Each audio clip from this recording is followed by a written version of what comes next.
dated December 2009. This is a 6-minute excerpt of an hour-long radio interview that was done with me involving Dr. Stephen Kinzer, author of the best-selling book about Iran's 1953 coup called All the Shah's Men. The International News Net.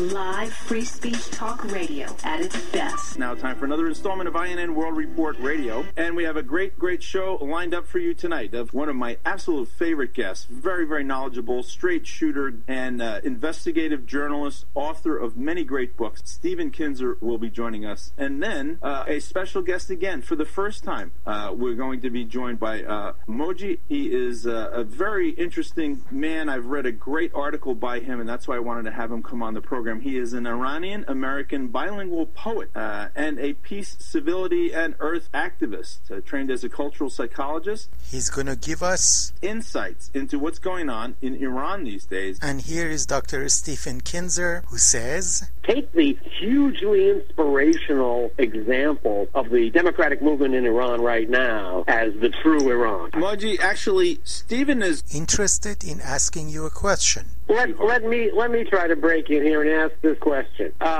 We have to find a way for the current regime in Iran either to be changed or to evolve somehow. So my question is, how do we get from here to there? What do you see as the possibilities for either a change of regime or the evolution of that regime in Iran so that the natural friendship between the American and Iranian people can flower? Wow, and I have 2 minutes to answer this question? No, you've got the rest of the program, but which you got the rest of the hour. This is going to be your hour, but okay. Well, let me try to just off the top of my head to say that I definitely agree that the American people and the Iranian people have a lot of common interests. I voted for Mir Hossein Mousavi. The Green Movement right now is one of the vehicles through which an indigenous nonviolent movement, democratic nonviolent indigenous Islamic movement, can gradually create reforms so that the country doesn't have to go through another bloody revolution. And the people who are trying to radicalize the Green Movement are the same people that want regime change, either from the right or from some in the left, or certainly Israel. This is December 2009, when I essentially predicted the cooperation among the extremists I mentioned that we see now in July 2011. They want to destroy the Green Movement in order to destroy the possibility of a nonviolent, peaceful, Islamically democratic transition in that region. So right now my biggest worry and preoccupation is how to help prevent the Green Movement to become radicalized and become victimized as a result.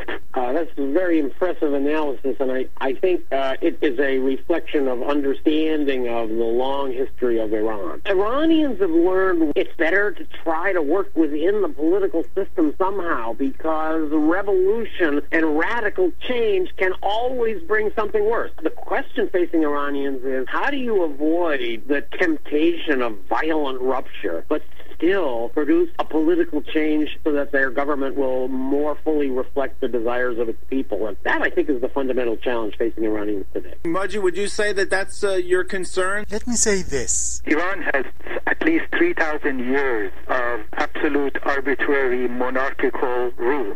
So this 3,000 years of despotism has caused a lot of scars, deep scars onto the society, the latest of which is colonialism, which has poisoned the modernity that has been imposed on Iran. The grand challenge is how to take the poison of colonialism out of modernity. I have proposed the creation of a think tank called the Think Tank for the middle-of-the-road intellectuals of Iran, and except I haven't used the word intellectual because it is too westernized, too colonially poisonedly modernized.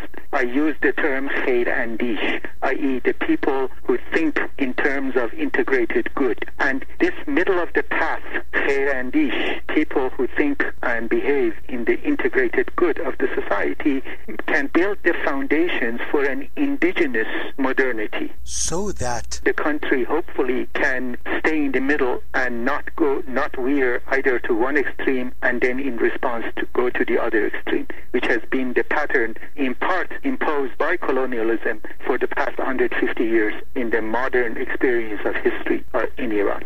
That is a very profound insight that really modernity, which is what most Iranians would want, has been so infected with colonialism that many Iranians don't want it. And I think what I really like about your approach is that it's proposing an Iranian solution to an Iranian problem. And the whole debate in the West has been which of the various Western approaches to Iran is the best for Iran. I hate that paradigm. I love the idea of trying to draw on Iranian culture, which is so deep and rich. When people were still living in caves and dressing in animal skins in Europe, Iranians are writing beautiful poetry and writing about astronomy and discovering mathematics. So the culture there has tremendous potential for change, and I love the idea of drawing on Iranian heritage to deal with Iranian problems.